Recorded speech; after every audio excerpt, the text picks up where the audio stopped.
Bismillahirrahmanirrahim. Assalamualaikum warahmatullahi wabarakatuh. Pada minggu yang lalu kita sudah menjelaskan sampai di sini ya. Substansi persatuan dan kesatuan bangsa itu terdapat sejumlah konsep dasar yang diantaranya sudah kita bacakan pada minggu lalu. Ini persatuan kesatuan bangsa, integrasi nasional dan nasionalisme dan patriotisme ya. Nah di sini sudah sampai di sini kita akan masuk ke materi berikutnya. Ini kita jelaskan lagi makna persatuan. Persatuan secara sederhana ya berarti gabungan, yakni ikatan, kumpulan dan sebagainya ya, dari beberapa bagian menjadi sesuatu yang utuh. Atau dengan kata lain, persatuan itu berkonotasi disatukannya bermacam-macam corak yang beragam dan dalam suatu kebulatan yang utuh. Ini konsep bangsa dalam substansi ini adalah bangsa Indonesia, yaitu berbangsa yang memenuhi wilayah Nusantara dari Sabang sampai Merauke. Ini makna daripada persatuannya. Ini terjadi beberapa perbedaan ataupun gabungan dari beberapa bagian sehingga terbentuk sesuatu yang utuh. Itu dikatakan dengan definisi tadi suatu persatuan ya.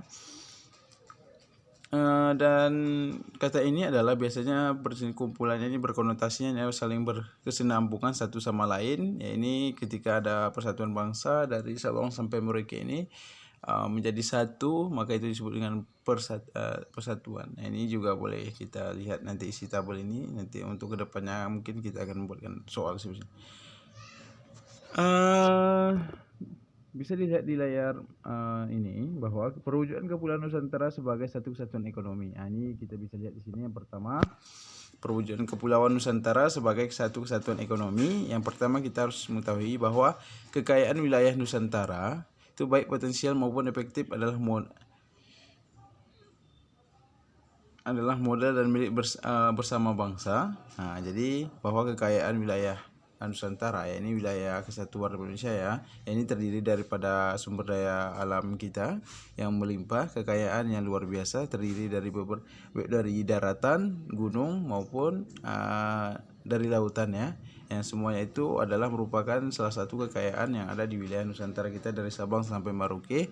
Yang ini dimana terdapat bagaimana baik potensial maupun efektif adalah modal dan milik bersama bangsa.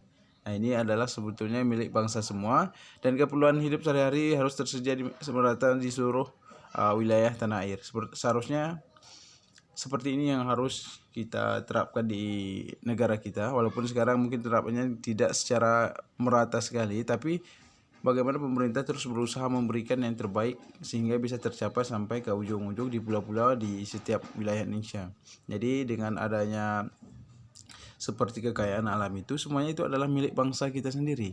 Jadi itulah ketika makanya kita harus melindungi potensi ataupun sumber daya alam yang ada, sehingga itu bisa menjadi suatu bentuk kemakmuran dan kesejahteraan bagi masyarakat Indonesia. Jangan sampai kekayaan alam kita yang menjadi potensi ya mengembangkan kekayaan kita ini diambil oleh negara asing ataupun yang mempunyai saham di dalam negara kita tapi yang menguasai mereka, sehingga banyak suatu pendapatan yang ini diambil oleh negara lain. Karena karena kita mungkin belum sanggup untuk mengelolanya itu sendiri. Itu yang sangat seharusnya kita perhatikan, sehingga bagaimana seharusnya kita ini menyediakan sumber daya alam sumber daya manusia yang handal-handal sehingga kita bisa membangun sendiri tanpa harus orang asing yang masuk ke negara kita. Seperti itu. Tingkat perkembangan ekonomi harus serasi dan seimbang di seluruh daerah tanpa meninggalkan ciri-ciri khas yang dimiliki oleh daerah-daerah dalam mengembangkan ekonominya.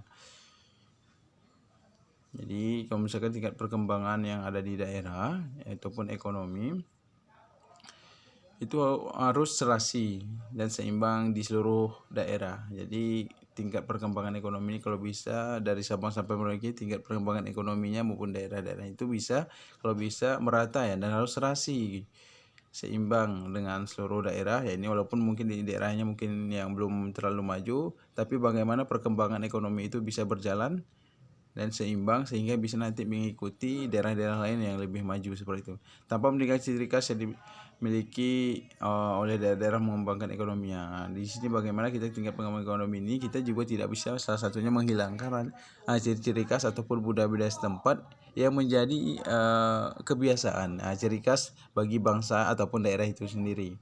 Kemudian ada di terakhir Kehidupan perekonomian di seluruh wilayah Nusantara merupakan suatu kesatuan ekonomi yang diselenggarakan sebagai usaha bersama berdasar atas asas kekeluargaan dan ditujukan bagi kemakmuran rakyat. Jadi dengan dimana pemerintah ini menciptakan suatu kesatuan ekonomi yang tujuan utamanya tidak untuk kepentingan di satu daerah saja, tapi untuk kepentingan bersama di seluruh wilayah Nusantara yang tentunya untuk membangun atau mengembangkan ekonomi yang ada di masyarakat itu. Nah, di salah satunya adalah bagaimana terdapat kesamaan tadi seperti yang di atas, ada keserasian, seimbang dia, tapi tanpa menghilangkan ciri khas di daerah itu sendiri. Nah, kan banyak daerah itu berkembang karena seperti wilayah sudah mulai seperti contohnya kita mudahkan aja seperti Sumatera Utara, seperti Aceh yang dulunya mungkin banyak ketertinggalan, sekarang peringkat pembangunannya pun ekonominya sudah mulai meningkat. Itu karena apa? Karena bagaimana pemerintah itu memberikan pemerataan pembangunan bagi seluruh rakyat Indonesia, walaupun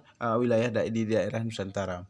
Di Papua pun sudah mulai dibangun jalan-jalan tol, jalan-jalan seperti di gunung-gunung telah dibuka. Dulunya yang sempit yang tanpa dilihat terlalu banyak dilihat oleh pemerintah pusat, sekarang sudah mulai berjalan dan menjadi daerah-daerah yang nampak kelihatan lebih baik dibandingkan sebelumnya, seperti itu. Jadi bagaimana perkembangan dan ekonomi itu terus bisa berjalan dengan adanya dibukanya jalur seperti itu, supaya perkembangan di suatu daerah itu bisa merata dan seimbang di antara, tanpa menghilangkan ciri khasnya itu ya. Itu yang tidak boleh dihilangkan, ciri khas di daerah itu untuk dikembangkan. Bagaimana budaya-budaya itu dengan berkembangnya budaya ekonomi atau pendapatan, tapi tanpa menghilangkan ciri khasnya itu sendiri. Seperti di daerah Papua misalkan, dia budaya yang seperti ini, walaupun ekonominya mulai tumbuh, tapi budaya itu tidak bisa dihilangkan. Bagaimana nilai-nilai yang terdanum dan harus serasi dengan ataupun dengan kondisi yang ada di masyarakat seperti itu.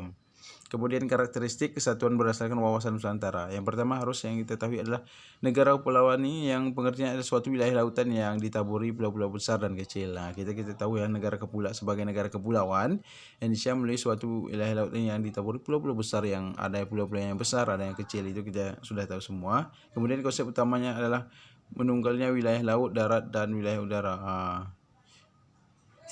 Ini yang menjadi konsep utamanya adalah bagaimana wilayah-wilayah kita ini adalah menjadi suatu kekuatan yang utuh ya. Nah, ini kekuatan ada di wilayah laut, ada di wilayah darat, dan di wilayah Nusantara. Seperti yang sudah kita sampaikan tadi, ada wilayah laut batasnya seperti apa, pernah kita pelajari pada zona ini ya,